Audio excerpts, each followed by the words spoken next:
Hi, I'm Dr. Deepti Jain, and I'm a spine surgeon. I take care of thousands of patients every year with spine problems. In this video, we're going to talk about scoliosis. So let's start talking about what is scoliosis. Scoliosis means that there's a curvature to the spine when we look at someone from the front. That is called the coronal plane. So normally the spine is straight. And when someone has scoliosis, the spine can curve. There is a number by which we define scoliosis. So we say a true scoliosis, someone has a curvature of at least 10 degrees. There are lots of different causes of scoliosis, and we see scoliosis across age groups, from infants all the way to the elderly. Depending on the cause of the scoliosis, we see that in different age groups. So, for example, you might have most commonly heard of adolescent idiopathic scoliosis. That is the scoliosis where it presents really from age 10 to 15, say. Patients develop scoliosis. It's more common in girls than it is in boys.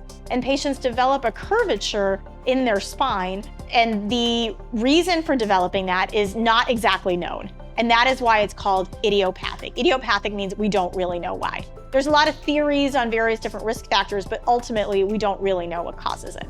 In those cases of adolescent idiopathic scoliosis, treatment options can be watchful waiting, in other words, doing nothing, bracing, depending on the age of the patient, and/or surgery.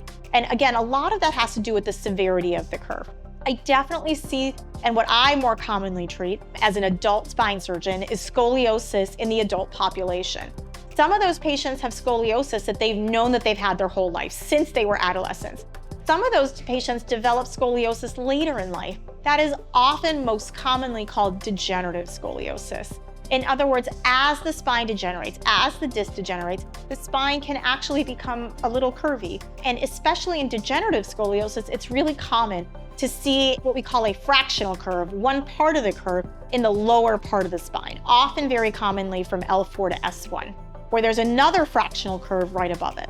And that can actually cause a lot of symptoms because as the spine becomes curvy, the nerve roots, the nerve channels become pinched. And that can cause radiating leg pain, nerve pain. And that's usually what prompts people to come see me, is not when they develop the scoliosis itself, but actually when the scoliosis starts to pinch on the nerve and really irritate the nerve. That's when patients tend to come see me. If you like this video, feel free to hit like and definitely subscribe. We'll send you information about neck and back pain every day.